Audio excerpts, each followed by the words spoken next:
Hello, hello. Andy, we got you there? Yeah, I'm here. Hey. Thanks for everyone for joining us today. We're going to start officially in a minute or two. We're going to just wait for any stragglers here. I guess before we start, though, you'll see on your right-hand nav that you have the ability to chat and ask questions. I'm going to post a quick note in there right now so everyone can see what I just wrote. Feel free to write if you like. There we go. Hi, Chase. It works. It works. It definitely works. And there's a questions as well, isn't there? Yes, and there's the questions.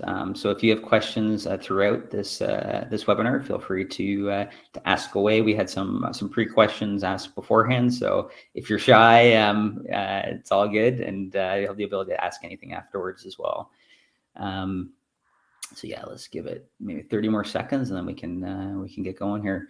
But I think really high level, super excited on our side, having Andy here as well, and the ProspectSoft team. This is actually our first kind of official partner-centric webinar. So really happy that you're all here, and really excited that Andy was able to join us as part of this. Unlocking your B2B potential.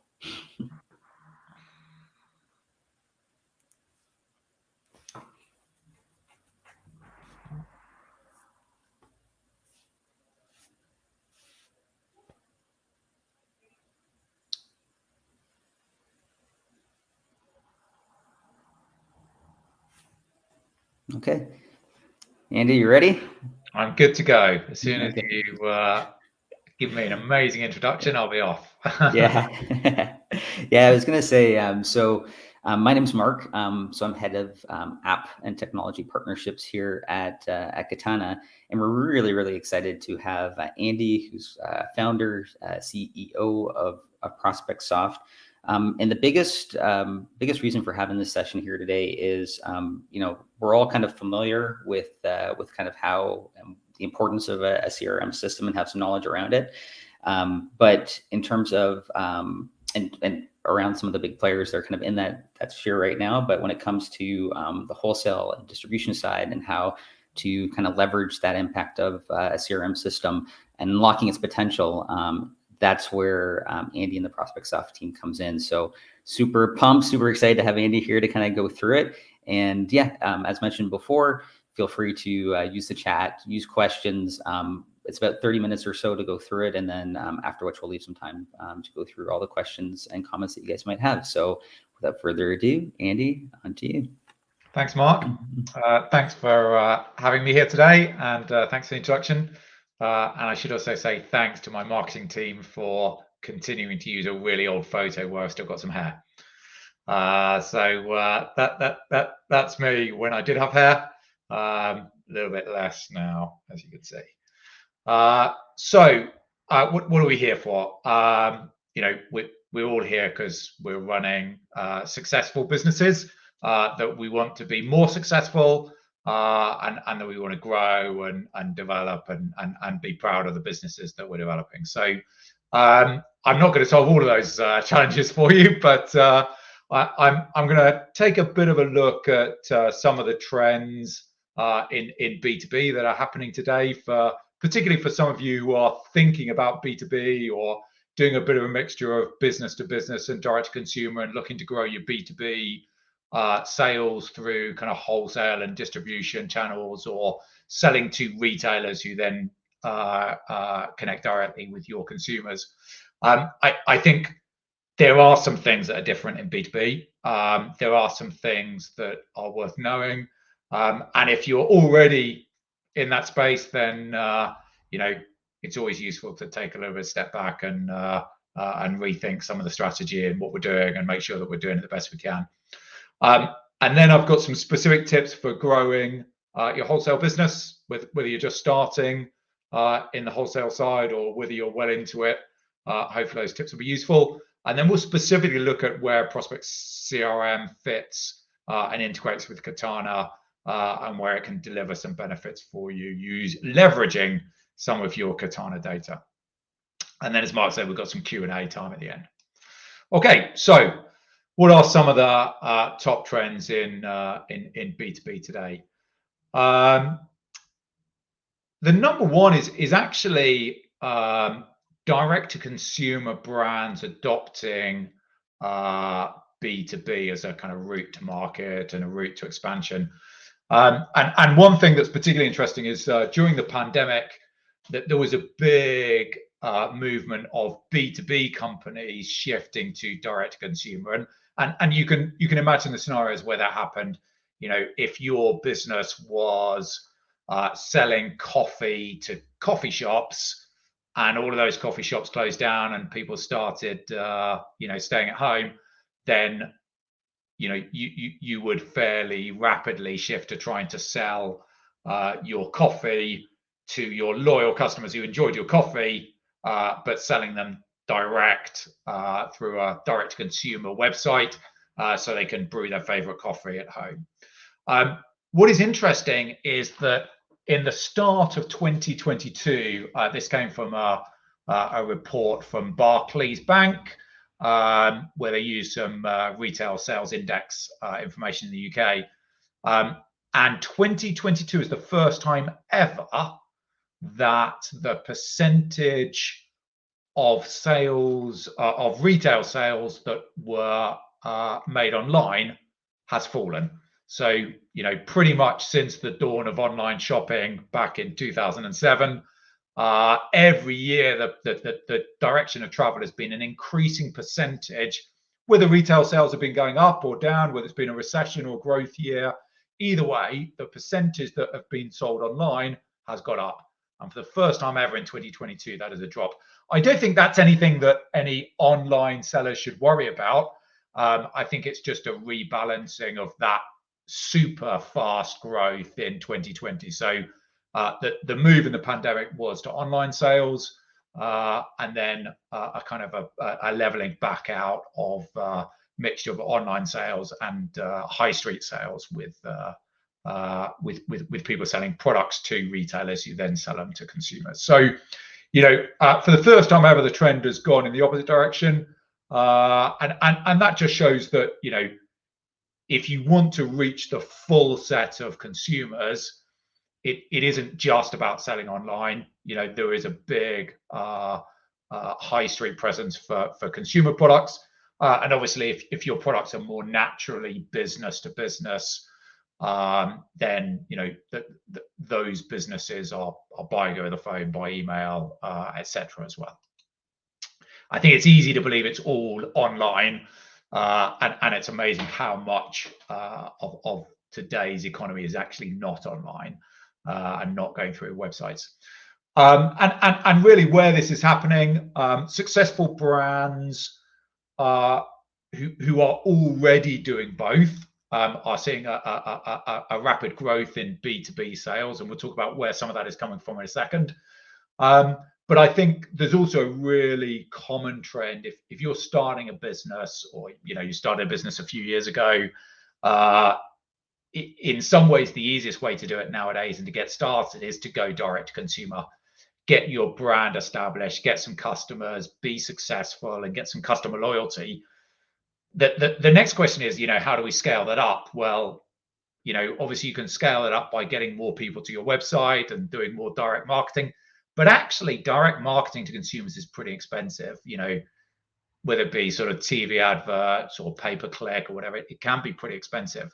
And you just can't reach everybody that way. That previous slide shows that, only 30% of consumers buy that way.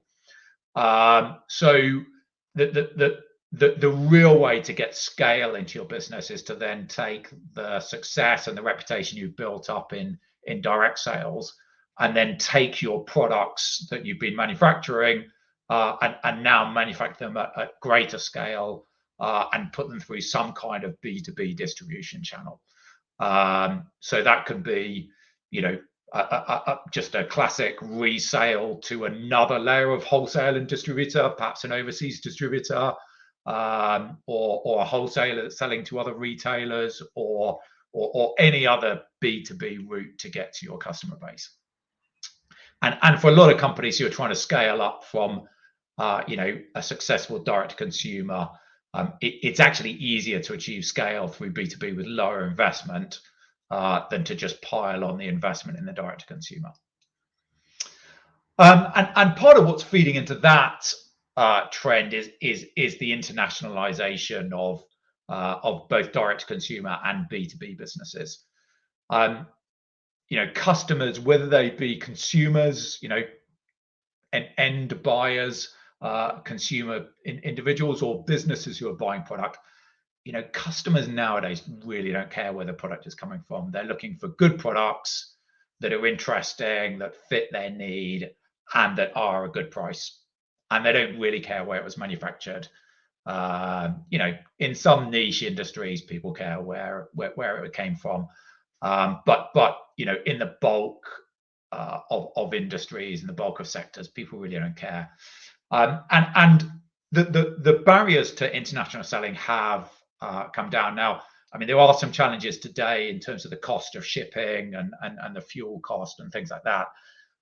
But even those costs are significantly outweighed by the ease of selling overseas, either by selling to a B2B distributor who are happy to buy overseas products and sell them locally, or if you want to sort of go a little bit more direct with your B2B internationally, the advent of 3PL, third-party logistics companies, who will take away all the grief of sort of stocking, shipping, etc., have really reduced the cost of going international. You don't have to set up your own warehouse in 100 countries around the world to be able to sell around the world nowadays. And it's even possible to get 3PLs or other solutions to larger physical products. So even if you've got a big product that needs installing, that there are routes to getting 3PLs to stock those products, ship them to site, and then you kind of organize an installer or something like that.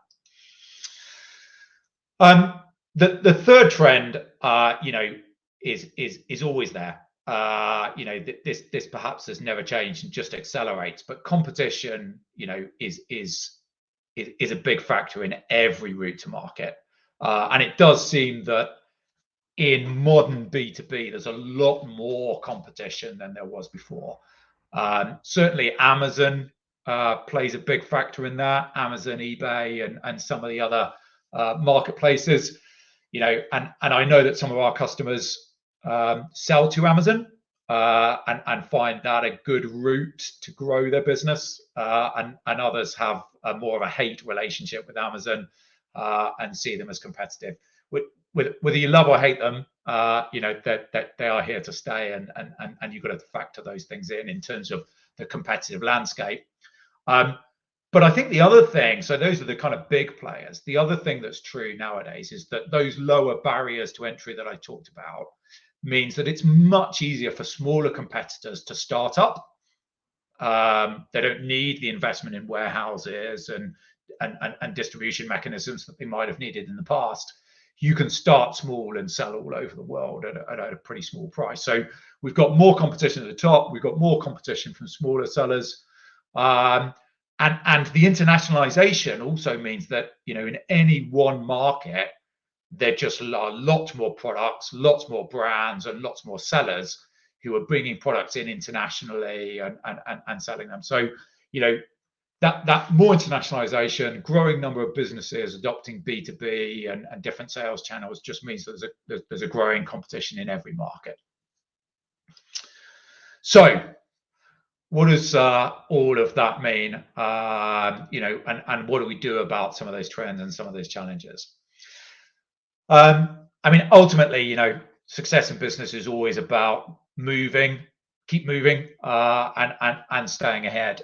But some of these things, are constants in business that we have to get right. And the number one is obviously to devise a clear B2B strategy. I think that the number one failure that we see of direct-to-consumer brands moving into B2B is thinking that it's all about the product.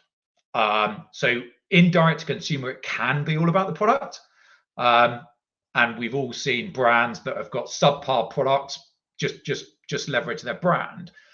But B2B does require different things. So differentiation is important in every route to market. You have to differentiate yourself, otherwise why would anybody buy from you? And when you talk about direct to consumer, that differentiation is typically in the product you sell when you're a small business. It can be about the service. So, Amazon with next day delivery, that was perhaps one of their biggest differentiators. The volume of products that were available on Amazon is another differentiator for them.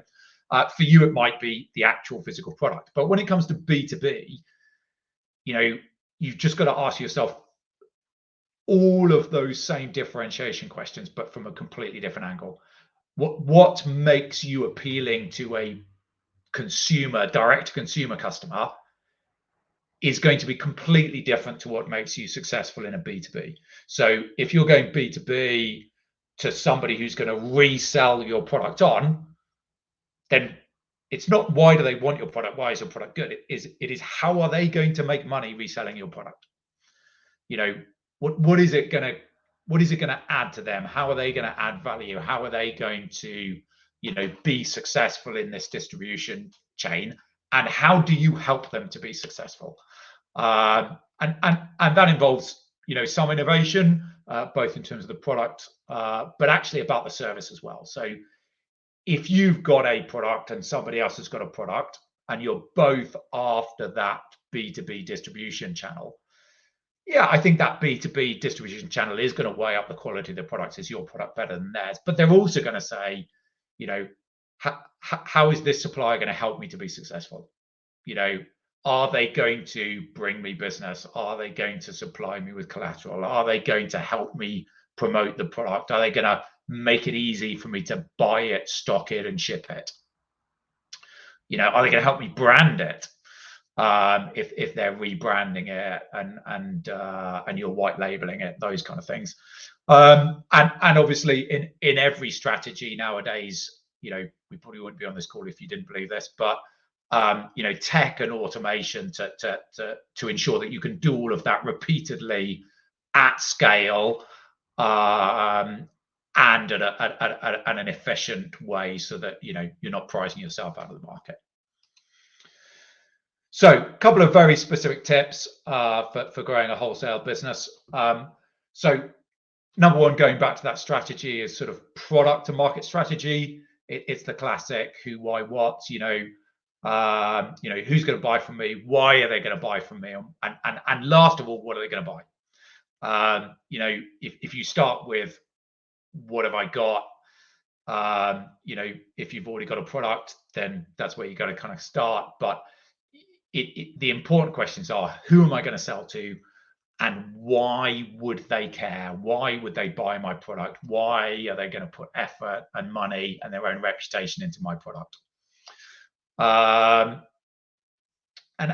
one of the things, in B2B is that everybody in a B2B chain needs to be able to add value. They need to be able to do something that adds value. So simply reselling a product is not adding value. That's actually just adding cost. So you've got to look for people who are going to add value to your supply chain, and you've got to ask yourself, how do I add value to them? We're looking for relationships that might, for instance, include product bundling.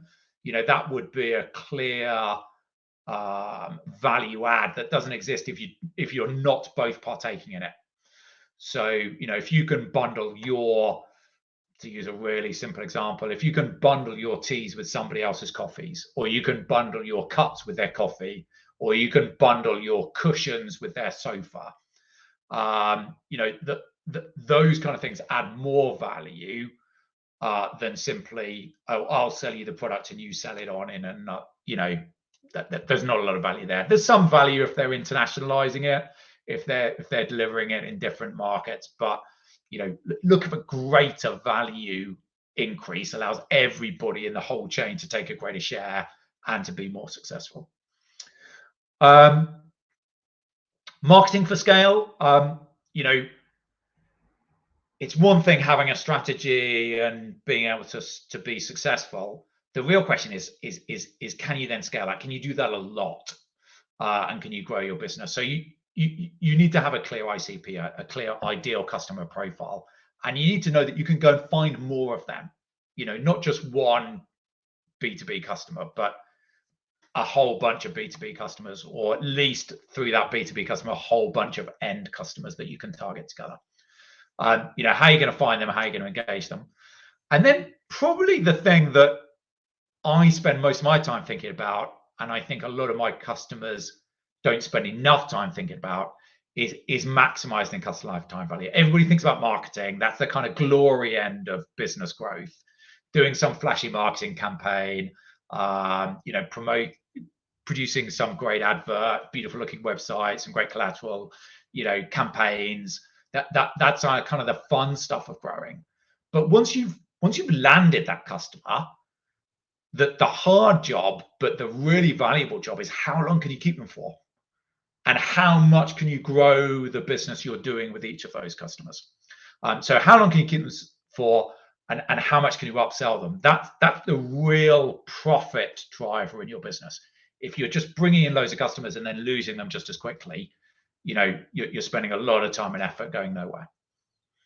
And interestingly, while the sequence they're laid out on the screen is the kind of obvious kind of logical thought process you go through, in terms of sequence of perfecting these things, it's actually number one, get a product and market strategy that you think is going to work, and then don't go off and market heavily and spend loads of money on marketing and expansion and scale.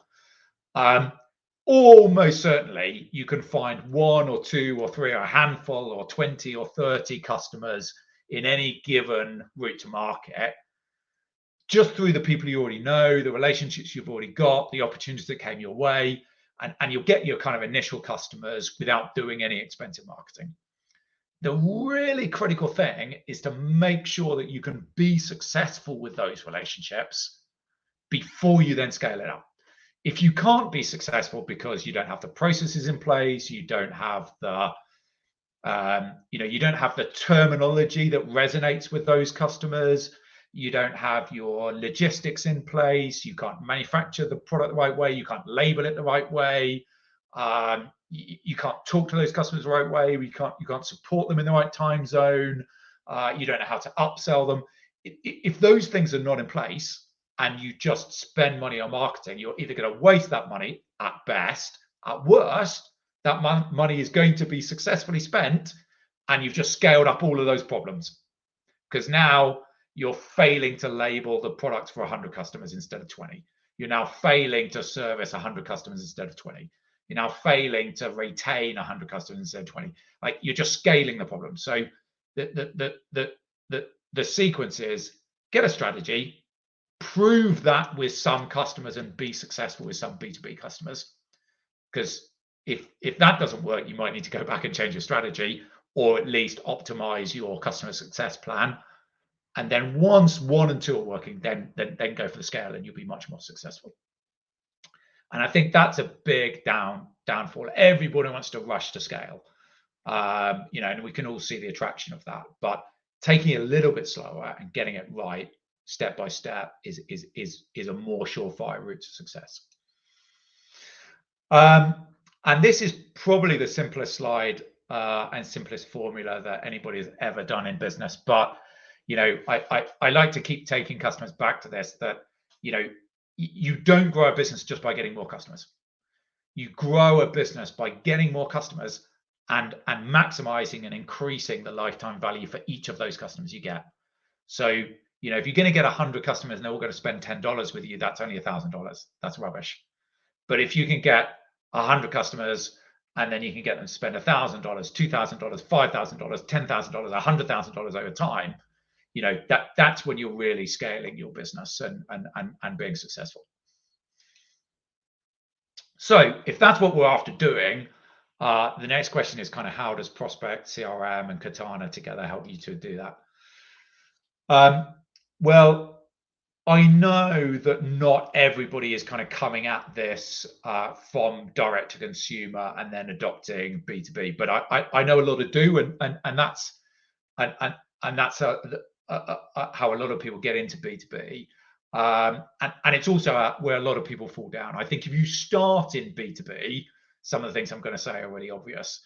But if you're today doing predominantly direct to consumer sales, you'll have some kind of basic setup like this. Your customers are coming to you on Shopify or any other, Shopify is just representative there of a direct consumer website. They're buying, registering on there. You're probably using something like MailChimp, but again, that's just illustrative of some kind of email marketing and remarketing solution to retarget those customers and try and get them to come back and buy again. And the orders go from Shopify or whatever your platform is into Katana. You make the product, you ship it out of Katana, and then QuickBooks or Xero, again, QuickBooks just illustrative there, are then doing your accounts for you. And that's, I know it's more complex than that, but that's broadly the setup that you've got.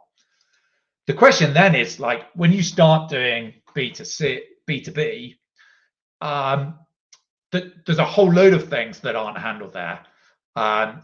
You can do some sales reporting out of your Katana, some out of your Shopify, some out of your QuickBooks, some in spreadsheets.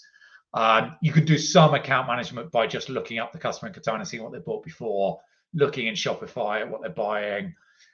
But that's not going to give you a full suite of account management activity and the kind of data that you need for account management. Interestingly, in MailChimp and Shopify, you will have certainly got some kind of customer segmentation, but I guarantee it's not the right kind of segmentation for B2B growth.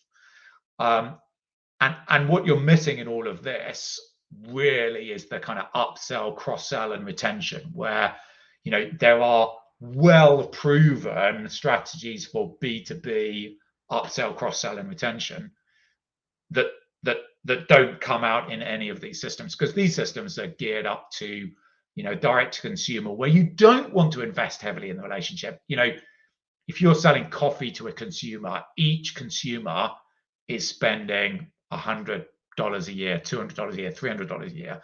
That is a relationship worth having because it's low cost and good margin, but it's not the kind of relationship where you're going to put real effort into building relationships, calling the customer, answering all their questions, educating them about your products, those kind of things.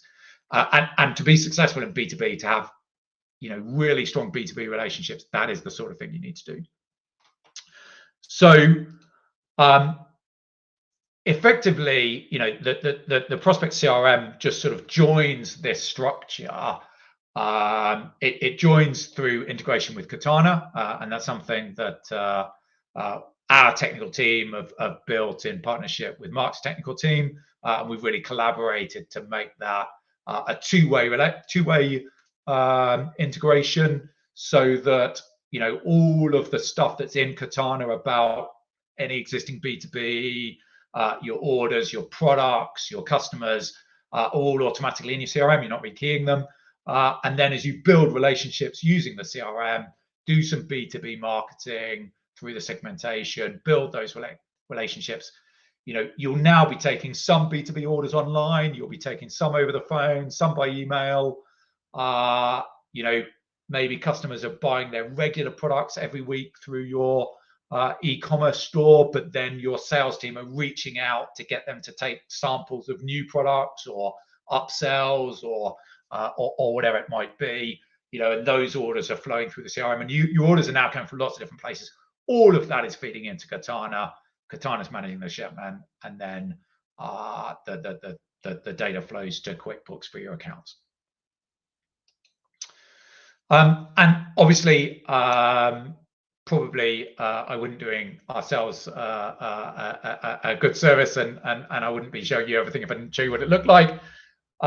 This is one of the dashboards in the CRM, and you look at this, and it'll probably look like a lot of CRM systems that you've seen. There's a dashboard, there's a menu on the left-hand side, there's a search at the top, and there's a and you can find customers opportunities and track pipelines and things like that. And to that extent, Prospect CRM is just another CRM system. Customers, opportunities, customer issues, notes, conversations, timelines, seeing what they're doing, what they're not doing, that kind of thing. But it's really the integration with Katana that separates Prospect from the other CRMs. And if I just kind of touch on that for a second, and just emphasize the scale of the problem, if you're looking to try and find a CRM system, this is G2 Crowd, who G2 just lists CRM and help people find different CRM systems and all sorts of products. This is their map of CRM systems, and we're somewhere on the right hand side in the middle. It's a little P in a circle if you can find it. I don't know whether everybody here is familiar with Where's Wally, but where's Wally? He's in there somewhere. But yeah, the number of CRM systems you could look at is pretty huge. So what sets Prospect apart is that we do not sell to everybody. In fact, we will only sell to people who sell physical products and who are either doing B2B or have an ambition to do B2B. And because the integrations will only sell to people who've got one of the ERP or manufacturing systems that we integrate with. Obviously, Katana being the best of those.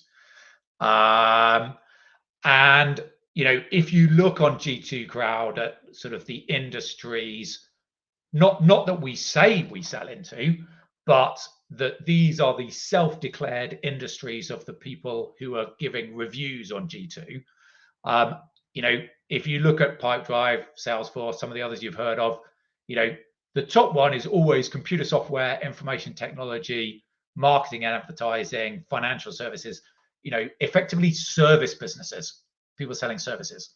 Our customers are all in physical products, so mechanical and industrial and engineering products, wholesale products, retail products, packaging and freight delivery, not actually doing the freight delivery, but doing the packaging products. We seem to have a lot of customers who make packaging for other wholesale and distributors, health, fitness and wellness products. So everybody's selling physical products, B2B. And that integration with Katana means that obviously, like every CRM system, we can tell you what notes you put in the, when you spoke to this customer last week and you typed some notes in, we can tell you what those notes are. We can regurgitate that back to you. When you saved an email into the system, we can show you the email that you saved. That's pretty basic stuff that you expect in every CRM. But by the direct connection that we've got with Katana, we can also analyze the sales by customer. So you can go to a customer record and you can see, are their sales going up? Are their sales going down? What are the products they're buying? What are the products they're not buying? By value, by frequency. That kind of analysis that means that when I speak to my B2B customer, I can say, oh, you buy a lot of coffee from us, but you don't buy very much tea. Would you like me to send you more information on our teas? Why don't you sell teas? Can I help you to sell tea in your coffee shop so that you can service your customers better and increase your sales volume, thereby increasing my sales volume, of course. And then it sort of taking that step back from individual customers to look at the broader picture. RFM, if you've never heard of RFM, recency, frequency, and monetary analysis, go and Google it, or at the end, I'll give you a link to a blog post I wrote that explains all about it. But RFM is just a way of analyzing B2B customers, wholesale distribution customers, by recency, frequency, and monetary value. And it allows you to identify your kind of champions that you should be really heavily engaging with, your potential loyalists where you've got good growth potential, and then at the kind of the other end, the ones who need attention, are about to sleep, at risk of churning, those kind of things. And there's a whole science behind how you communicate differently with these different audiences, target them with different kind of promotions to maximize your kind of B2B sales. Other couple of things. We actually analyze the buying pattern of all your B2B customers automatically, and we'll tell you customers that we think literally automatically through some AI stuff. we'll surface to you any customers we think are at risk of churning. So people who used to buy regularly and are now buying less regularly, or people who bought regularly and maybe there's a gap, and there may be nothing wrong. Maybe you just need to ring them and remind them to place their order, or it could be that they're currently trialing somebody else's product. And the sooner you jump in there, the better. Without going into too much detail, Magic Matrix, another kind of classic tool for B2B. So this is not so much about retention. This is all about upsell. So this, you kind of group your products by category, by Magic Matrix category, and then it analyzes which customers are buying which group of products and not buying related groups of products. And then it goes a little bit further through the kind of CRM functionality to allow you to sort of start to identify which ones you've told about those products. If you haven't even told them through some marketing activity, let's tell them about those products. And then which of those customers have you got active upsell opportunities with, and which ones do you need to engage with? Where are you going to get the upsell wins and that kind of thing? And really help you to maximize that lifetime value by reducing the churn, so you're keeping the customers for longer, and maximizing the cross sell so that each customer is worth more. And again, if you do all of that, then that's where you're going to get your business growth from. Okay, so I need to give it a quick plug. If you are interested in those things, really the best way to find out about it is that you can take a free trial. Obviously, you can find the button on our website. The key thing there is in the free trial, you can connect it to your Katana data, and you can see all the analysis I've just been talking about, the churn analysis, the customer sales analysis, the Magic Matrix, all of that you'll see in the free trial with your customers analyzed using your Katana data. And you'll, even if you don't sign up for the product, during that free trial, you get some useful insights that you can take forward. Okay, so Mark, I think we're hopefully ready for questions. Yeah, no, that was terrific, Andy. Thank you so much. It's like close in view there. I was like leaning in onto the presentation there. Hopefully you can edit that out afterwards. Yeah, I was going to say there's a couple of questions here. I guess first question is, do you offer training for new customers for Prospect CRM? Yeah, we do. It is a cloud product. You know, we work hard at making it easy to learn and easy to adopt, and you can set it up all on your own. But definitely, customers who get the most value and get up and running the quickest take some sort of training and setup help from us. And we've got a range of product packages to cover that. Probably the most important thing I'll say is that in that, obviously, you get help with the product in terms of learning the product and understanding it. But those things that I talked about, the RFM, the Magic Matrix, it also includes the kind of, if you need it, if you're interested in it, some specific training on how to implement those things. So we have what is called a growth playbook, which is literally a step-by-step guide to, implementing some of those growth strategies in your business. Not just using the software, but getting value from it. Okay, I guess that leads to a really good follow-up question. Like, how long does it take? So, I'm kind of interested. This seemingly makes a lot of sense from a business. Yeah. So, I mean, starting right from the beginning, if you obviously setting up a free trial takes minutes, but if you then connect it to your Katana, and depending on how much history you've got in Katana, it can take 10 or 20 minutes, or it could take a few hours to process all of that data and get set up. Once it's processed all the historical data, it kind of keeps up to date all the time. So you don't get a kind of constant 3-hour lag every time it catches up. Once it's up to date, it'll keep up to date. But after that, you've got a CRM system that is set up. It's got your customers in it. It's got your products in it. It's got your orders in it. It's got your analysis in it. In theory, you're kind of good to go. But the full setup to adopt all the functionality and get your team on board and stuff, we like to think that we can get that done in 30 days, and we can. Some customers do it in less. It's typically somewhere between 30 and 60 days. Cool. Then just looking here, Yeah, so I guess a replatforming question. So if you're using a different CRM system right now, how does that work in terms of, I guess, again, part of implementing Prospect? Yeah, sure. So because we pick up all the existing customer information and product information from Katana, there isn't a massive need to do a data migration, but it's fairly common for that you might, as well as having your customer database in Katana, you might then have a marketing list in your CRM and maybe some other data in there. For the basic import of marketing data and things, obviously you could just do that using the standard importing tool. If you've got more complex historic data that you want to import, then our team can engage with you and help do that. That's a pretty common requirement. Cool. And then this was the last one of the pre-questions, just going through it right now, the pricing. So obviously everyone's always interested, like, how much is this going to cost me, right? So yeah, I guess where does it start? Kind of where does it typically land? Yeah. So it is a free trial, but it is not free forever. Yes. Just like this. Yeah. So I mean, everybody's got their kind of common package, but actually, like, as is so common, 95% of customers will take our professional package, professional subscription, which is sort of 45 pounds sterling a month per user. So pretty competitive with the I should be able to tell you what that is in dollars. I'm really shooting myself for not having looked that up, but what does 45 pounds translate to in dollars? It's $55 or something like that. Something like that. I'm Canadian, so it's like $70, but yeah. Yeah. And we have Australian dollars and New Zealand dollars as well. So and you can buy in euros. You can buy from us in euros, dollars, pounds, Australian dollars. A whole lot. Yeah. Choose your currency. It's fine. Cool. I'll give everyone else just maybe 10 seconds. I see, I think Geraldine is typing a quick question in right now.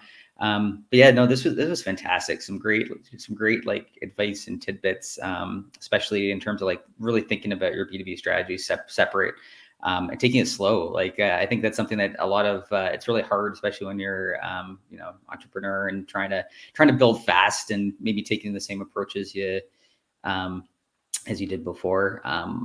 Good question. Well, the trial will work. Yeah. Do you want to answer it? Yeah. So it will work with any Katana subscription. So this was a question that actually our team asked of your team when we had one of our engagement sessions, wasn't it? Yep. So on the Katana price list, there is something about APIs in one of the subscriptions, but that's for you to build custom API things with, for the kind of the standard approved integrations like ours. And it's not just ours; it's some of the other products that you work with, Mark.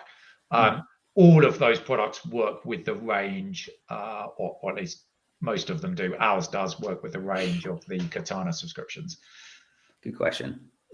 Yeah, I was going to say the focus on kind of the customer side, the customer service side. I don't know, that really got me too, in terms of like thinking through your B2B strategy and making sure that you've got that set up proper before looking to scale. So it's like a separate playbook, separate approach. Yeah. And not every SME can afford to have completely different staff managing the B2B and the B2C, but I would definitely encourage the team to really think hard about the different relationships and what your B2B customers value differently. Yeah, cool. Okay, I think this timing is pretty good here. I know you had a couple last slides too. Yeah, I've got literally one last slide to finish with. So I did say that I rushed through the fastest explanation of what RFM segmentation is and how you can use it, but we've got a whole page on RFM. Obviously, some of this relates to our product, but actually, even if you're not ready for a new CRM system, you can learn a lot about RFM. It's not our strategy. It is a well understood and well used strategy, I think, generally amongst bigger businesses, but who spend a lot of time thinking hard about their B2B strategies. But so RFM is a great strategy, whether you're interested in our CRM or not. I would encourage you to go and learn more about RFM. And probably something we didn't talk about today, but if you're in B2B and you're doing quoting and ordering through a sales team, optimizing the way that works, not just for efficiency, but also so your customers get a good buying experience, they get good quotations. Buying from you is easy. I mean, it's amazing how many businesses make it hard to place an order. Make it easy for customers to place the order, understand what they're buying, and we've got another kind of whole load of data information on doing that at this other link. And I think we'll send these links out afterwards, will we, Mark? Yeah, exactly. So and contact information and the whole thing. So if you got more questions from Andy or the team, we'll make it easy for everyone. And as I say, if you want to see any of that in action, then take a free trial. Yeah. No, this is great. No, really appreciate it. Really appreciate everyone for coming out today. Hopefully you enjoyed and took a lot from it. And stay tuned for the next one from our side too. Thanks for the invite, and thanks for having me, Mark. And thanks everybody who's attended. Thank you. Thank you so much.